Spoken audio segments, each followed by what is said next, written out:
नमस्कार दोस्तों, स्वागत है आज के मेरे इस चैनल पे जहां हर रोज़ एक नया अपडेट लेकर हम आते रहते हैं। अगर वीडियो पसंद आए तो एक लाइक करना बिल्कुल ना भूलें। चाहते हैं ऐसा ही इन्फॉर्मेटिव वीडियो आपको हमेशा मिलते रहे तो चैनल को सब्सक्राइब कर बेल आइकन नोटिफिकेशन को ऑन कर लीजिए ताकि हर वीडियो का नोटिफिकेशन आपको मिलते रहे समय पर समय। दोस्तों, एक बहुत बड़ा अपडेट आया है। बहुत बड़ा स्कॉलरशिप है जो नॉर्थ साउथ फाउंडेशन स्कॉलरशिप 2025 से 26 के लिए है दोस्तों, जो आपको स्क्रीन पर चलकर बताने जा रहे हैं कि क्या इसमें एलिजिबिलिटी क्राइटेरिया रहने वाला आवेदन कब से है शुरू है, इम्पोर्टेंट डेट क्या है, बेनिफिट क्या क्या मिलेंगे, कैसे अप्लाई कर सकते हैं, अंतिम तिथि कब है और किसको किसको ये बेनिफिट मिलेगा, क्या इसमें डॉक्यूमेंट रिक्वायर्ड है फ्रेशर के लिए और पुराने स्टूडेंटों के लिए। तमाम डिटेल आज के इस वीडियो में बताने जा रहे हैं। वीडियो के अंत तक बने रहिएगा, वीडियो बहुत महत्वपूर्ण होने वाली है दोस्तों। अगर चाहते हैं कोई भी स्कॉलरशिप या कोई भी योजना या कोई भी रिजल्ट आता है या कोई भी जॉब के इन्फॉर्मेशन आता है तो सबसे पहले आपको नोटिफिकेशन प्राप्त हो तो आप हमारे व्हाट्सएप चैनल को फॉलो कर सकते हैं, जिसका लिंक हमारे डिस्क्रिप्शन में दे दिया गया है। दोस्तों, आप हमारे टेलीग्राम चैनल को भी ज्वाइन कर सकते हैं। वहाँ पर भी कोई अपडेट आता है या स्कॉलरशिप हो या रिजल्ट हो या जॉब हो या कोई भी सरकारी योजना हो तो आप हमारे टेलीग्राम चैनल को भी ज्वाइन करके वहाँ से भी आप अपडेट पा सकते हैं, जिसका लिंक हमारे डिस्क्रिप्शन में दे दिया गया है। दोस्तों, चलते हैं स्क्रीन पर, अब बताते हैं क्या है पूरा डिटेल। आप देख सकते हैं हम ऑफिशियल वेबसाइट के लिंक पर है। यहाँ पहले आपको बता देते हैं कि नॉर्थ साउथ फाउंडेशन स्कॉलरशिप 2025 से 26 के लिए जो आवेदन शुरू हो चुके हैं उनके लिए कौन कौन एलिजिबल कोर्से हैं उसके बारे में पहले बता देते हैं। दोस्तों, सबसे पहले diploma in engineering and agriculture 2-3 साल के अंडर ग्रेजुएट कोर्स होते हैं। उसके बाद बात करते हैं डिग्री इन इंजीनियरिंग जो first year laterally entry in second year from diploma course होते हैं दोस्तों। उसके बाद बीएससी एग्रीकल्चर एलिजिबल कोर्स है। उसके बाद एमबीबीएस एलिजिबल कोर्स, उसके बाद बीडीएस एलिजिबल कोर्स है। उसके बाद बी फार्मा एलिजिबल कोर्स है। उसका बीएससी नर्सिंग भी एलिजिबल कोर्स है। उसके बाद 4 ईयर बीएससी बीएड या BEd limited to regional institute of education NCERT in Ajmer, Bhopal, Bhubaneswar, Mysore, Shillong. जो भी 4 ईयर बीएससी बीएड है, बीएड या बीएड कर रहे हैं उनके लिए भी ये एलिजिबल है दोस्तों। अब बात करते हैं दोस्तों, ये जो अथी नॉर्थ साउथ फाउंडेशन स्कॉलरशिप है उसमें एलिजिबल स्कूल और कॉलेज कौन कौन सा है दोस्तों। इसमें एलिजिबल स्कूल कॉलेज या प्राइवेट हो या सरकारी हो, वो सभी प्राइवेट हो या गैर सरकारी हो, सभी कॉलेज स्कूल सभी के लिए ये नॉर्थ साउथ फाउंडेशन स्कॉलरशिप है दोस्तों। अगर आप किसी भी सरकारी या प्राइवेट कॉलेज से अगर पढ़ रहे हैं, जो भी अभी कोर्स बताए गए हैं एलिजिबल कोर्स, उसमें से आप कोई भी कोर्स कर रहे हैं तो आपके लिए इसके लिए एलिजिबल है दोस्तों, या प्राइवेट कॉलेज हो या सरकारी कॉलेज हो दोस्तों। और आगे बताते हैं जानकारी। अगर इसी में आपके पास एलिजिबल कोर्स में आप बीटेक या बीई डिग्री है, जैसे computer science, electrical and communication engineering. अगर बीटेक में बीई डिग्री में आपको अगर कंप्यूटर साइंस या इलेक्ट्रिकल एंड कम्युनिकेशन इंजीनियरिंग है या इलेक्ट्रॉनिक्स एंड कम्युनिकेशन इंजीनियरिंग है या साइबर सिक्योरिटी का है अगर या आर्टिफिशियल इंटेलिजेंस या मशीन लर्निंग के भी अगर आपके डिग्री है, या डाटा साइंस का है, या ऑटोमोबाइल इंजीनियरिंग का, या applied electronics and instrumentation engineering या मेट्रोलॉजिकल इंजीनियरिंग की डिग्री है तो अभी आप इसमें एलिजिबल है दोस्तों। उसके बाद डिप्लोमा कोर्स में अगर इलेक्ट्रिकल, मैकेनिकल या ऑटोमोबाइल इंजीनियरिंग या अप्लाइड इलेक्ट्रॉनिक्स इंस्ट्रूमेंटेशन इंजीनियरिंग या मेट्रोलॉजिकल इंजीनियरिंग की है तो भी आप एलिजिबल है दोस्तों। इसमें एक नोटिस भी दिया गया है साथ ही आपको। प्राइवेट कॉलेज के छात्रों को निवास उनके कॉलेज स्कूल के लोकल एरिया में होना चाहिए। उन्हें बीपीएल राशन कार्ड में जमा करने होंगे और चैप्टर कोऑर्डिनेटर द्वारा लिए गए इंटरव्यू में शामिल होना होगा। साथ ही आपको प्राइवेट स्कूल में पढ़ने वाले छात्र की कुल सालाना स्कूल फी 50,000 से कम होनी चाहिए दोस्तों। उसके बाद हम बात करते हैं नॉर्थ साउथ फाउंडेशन स्कॉलरशिप 2025 के न्यूनतम अंकों की आवश्यकता क्या क्या है आपको बताने जा रहे हैं दोस्तों। दोस्तों इसमें आपको इंजीनियरिंग एग्रीकल्चर में डिप्लोमा के लिए छात्र को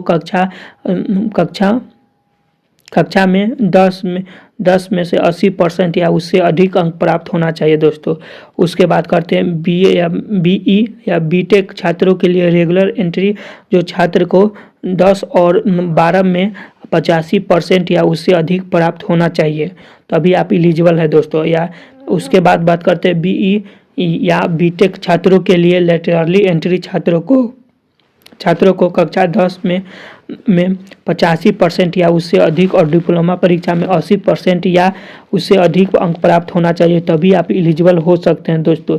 ये आपको कोर्स के बारे में बता दिया गया, आप बता दे रहे हैं आपको अंक कितने चाहिए, वो भी आपको बता दे रहे हैं दोस्तों। उसके बाद करें बीएड के बात करें तो जो 4 वर्षीय कोर्स रेगुलर एंट्री का होना चाहिए, रेगुलर मोड में होना चाहिए। छात्रों को 10 और 12 में 85% या उससे अधिक प्राप्त होना चाहिए। उसके बाद बात करते हैं एमबीबीएस या बी फार्मा बीडीएस और बीएससी या एग्रीकल्चर या बीएससी नर्सिंग छात्रों के लिए 10वीं और 12वीं कक्षा में 85% या उससे अधिक अंक प्राप्त होना चाहिए दोस्तों। ये जो भी बताया गया शुरू में बताया है, इंजीनियरिंग एग्रीकल्चर में डिप्लोमा के लिए छात्र को 10वीं में 80% अधिक अंक, जो 10वीं आप मैट्रिक की है उसमें आपको 10वीं में 80% या उससे अधिक अंक प्राप्त होना चाहिए।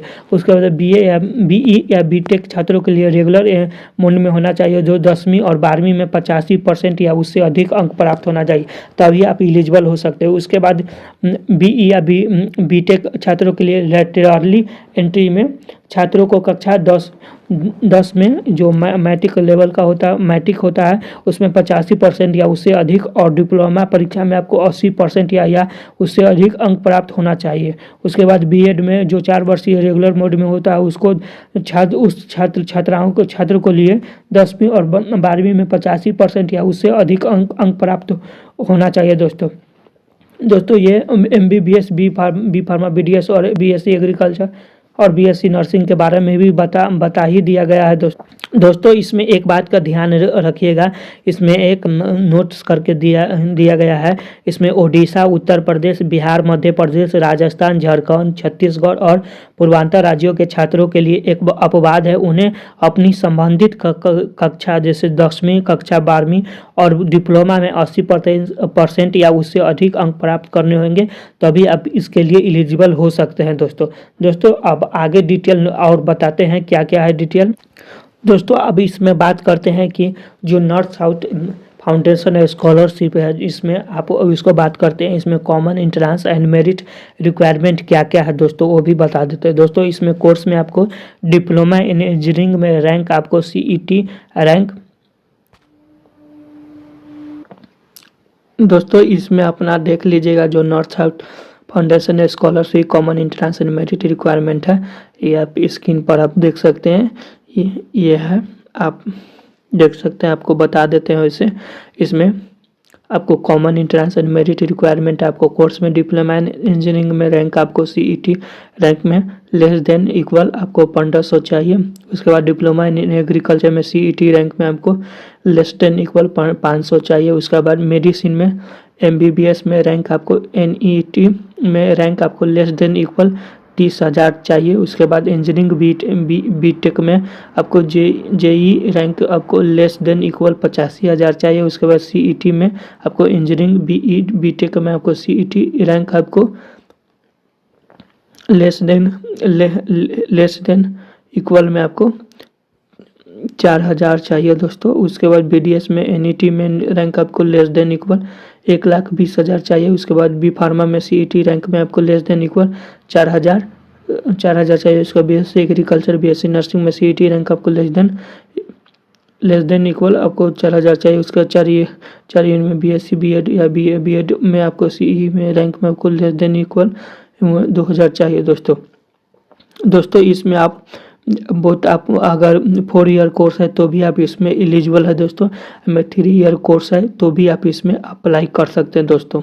एक स्कॉलरशिप का अन्य शर्त भी है, इसमें आपको इसमें शर्त क्या है दोस्तों, इसमें छात्र के परिवार की सालाना इनकम आपको 2 लाख से ज़्यादा नहीं होनी चाहिए। उसके बाद MBBS और BDS, B pharma, BE, BTech, BSc agriculture के छात्रों के लिए ज़्यादा से ज़्यादा 2 साल का गैप माना जाएगा। इससे ज़्यादा है तो आप इसमें एलिजिबल नहीं है दोस्तों। उसके बाद स्कॉलरशिप के रिन्यू कराने के लिए छात्र को सभी सब्जेक्ट में सेमेस्टर के हिसाब से बिना किसी बैकलॉग के एक ही बार में पास होना होगा, तभी आप इसके लिए एलिजिबल हो सकते हैं दोस्तों अब बात करते हैं कि इसमें डॉक्यूमेंट क्या क्या लगेगा और अप्लाई कैसे कर सकते हैं, वो भी आपको बता देते हैं दोस्तों। अगर आप इसमें जो भी हम फॉर्मेलिटी बताए हैं, अगर उसमें आप एलिजिबिलिटी क्राइटेरिया को फुलफिल करते हैं, अगर चाहते हैं इसमें अप्लाई करना, तो वो भी आपको हम बता देते हैं स्टेप बाय स्टेप, और साथ ही उसमें बताएंगे कि डॉक्यूमेंट क्या क्या लगेगा, वो भी आपको हम बता देंगे दोस्तों। इसमें फ़ी की बात करें, इसमें आवेदन शुल्क दोस्तों, इसमें स्कॉलरशिप है तो स्कॉलरशिप में कोई भी आवेदन शुल्क नहीं लिया जाता है दोस्तों, इसीलिए आप ये फ्री ऑफ कॉस्ट इसमें आप आवेदन कर सकते हैं अगर आप एलिजिबल है तो दोस्तों अब बात करते हैं आप आवेदन कैसे कर सकते हैं। दोस्तों आवेदन करने के लिए आप हमारे डिस्क्रिप्शन में जो लिंक दिया गया है, आप उस लिंक पर क्लिक कीजिएगा तो ऑफिशियल वेबसाइट का लिंक खुल जाएगा। आप वहां से आप जाकर उस लिंक को खोलकर वहां से आप जैसे स्टेप बाय स्टेप प्रोसेस बताते हैं वैसे स्टेप बाय स्टेप प्रोसेस कर लीजिएगा दोस्तों सबसे पहले आप हमारे ऑफिशियल जो भी हमारे डिस्क्रिप्शन में लिंक दिया गया वेबसाइट को, उस वेबसाइट पर लिंक पे क्लिक कीजिएगा। उसके बाद लॉगिन करने के बाद आपको क्लिक ऑन एप्लीकेंट लॉगिन पर क्लिक कीजिएगा। उसके बाद क्लिक ऑन न्यू यूजर पर क्लिक कीजिएगा स्टेप 3 में।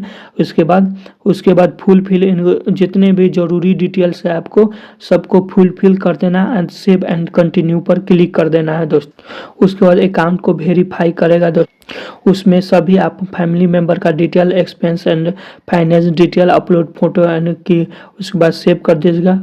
उसके बाद रजिस्टर ID से डाउनलोड कर हार्ड कॉपी अपने पास रख लीजिएगा और उसके बाद हार्ड कॉपी रखने के बाद आप उसको सबमिट कर दीजिएगा दोस्तों अब बात कर लेते हैं कि इसमें आपको बेनिफिट क्या क्या मिलेगा।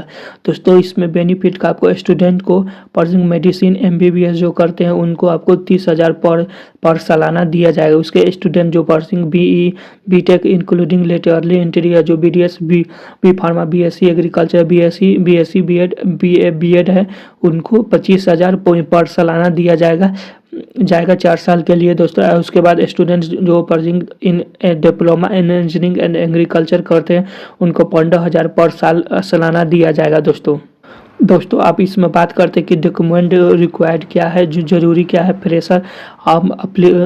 फ्रेशर कैंडिडेट के लिए जरूरी डॉक्यूमेंट क्या है। दोस्तों इसमें जरूरी डॉक्यूमेंट में पहला है आपको CET या JE या NET रैंक का जो अपना देख लीजिएगा, जो जिस भी मतलब आप कैटेगरी या इंजीनियरिंग जिस भी कोर्स है उसके हिसाब से आप CET की है या JE नीट की है तो उसके हिसाब से आप rank card, seat allotment order, आप रैंक स्लिप उसमें सर्टिफिकेट लगा दीजिएगा, जो भी आपका रैंक स्कोर कार्ड है वो लगा दीजिएगा। उसके बाद की एप्लीकेशन को अपने साइन और स्टाम्प प्रिंसिपल का लगा लीजिएगा या HOD का कॉलेज का जो स्टूडेंट आप पढ़ रहे हैं उसमें आप प्रिंसिपल का सिग्नेचर और स्टाम्प लगा लीजिएगा कॉलेज या यूनिवर्सिटी का दोस्तों। उसके बाद सर्टिफिकेट को मार्क्स को सिक्योर कर लीजिए क्लास 10 और 12 को खुद से ही दोस्तों। उसके बाद करेंट ईयर का आप एक इनकम सर्टिफिकेट पे आय सर्टिफिकेट एक बना लीजिएगा जो इसी साल का हो दोस्तों, जो 25 के लास्ट में 26 को शुरुआत में बनाए हो। उसके बाद एक आधार कार्ड कर लीजिएगा। उसके बाद पासपोर्ट साइज फोटोग्राफ रख लीजिएगा। उसके बाद आपको जो आप स्टूडेंट अगर 10वीं कक्षा 12th कक्षा या डिप्लोमा प्राइवेट स्कूल के कॉलेज के तो certificate from school showing amount fee and paid to school college का दोस्तों अगर आप 10वीं कक्षा में या 12th क्लास में या डिप्लोमा या प्राइवेट कॉलेज स्कूल या कॉलेज से कर रहे हैं तो आप जो भी आपको फी अमाउंट लगा है जो भी पेड किए हैं स्कूल या कॉलेज में वो स्लिप रख लीजिएगा अपने पास, वो आपको अपलोड करना पड़ेगा। उसके बाद राशन कार्ड या बीपीएल कार्ड हो तो वो आप अथी कर लीजिएगा। उसका फी पेमेंट रिसिप्ट पर school of student pass college from private school. दोस्तों अगर फी पेमेंट है आपके पास प्राइवेट स्कूल से तो उसका रिसिप्ट भी रख लीजिएगा। दोस्तों ये थी जानकारी। अगर जानकारी कैसा लगा, जानकारी अच्छा लगा हो तो एक लाइक कर दीजिएगा। चाहते हैं ऐसा ही इन्फॉर्मेटिव वीडियो आपको हमेशा मिलता रहे तो चैनल को सब्सक्राइब कर बेल आइकन नोटिफिकेशन को ऑन कर लीजिए ताकि हर वीडियो का नोटिफिकेशन आपको मिलता रहे। अगर दोस्तों अगर चाहते हैं अप्लाई करना तो आप हमारे डिस्क्रिप्शन में लिंक दिया गया है, तो आप वहाँ से जाकर अप्लाई कर सकते हैं। दोस्तों अब इसके बात कर लेते हैं अंतिम तिथि क्या क्या है, अंतिम तिथि कब है दोस्तों उसके बारे में बता देते हैं। दोस्तों इसका अंतिम तिथि 31 जनवरी 2026 रखा गया हुआ है।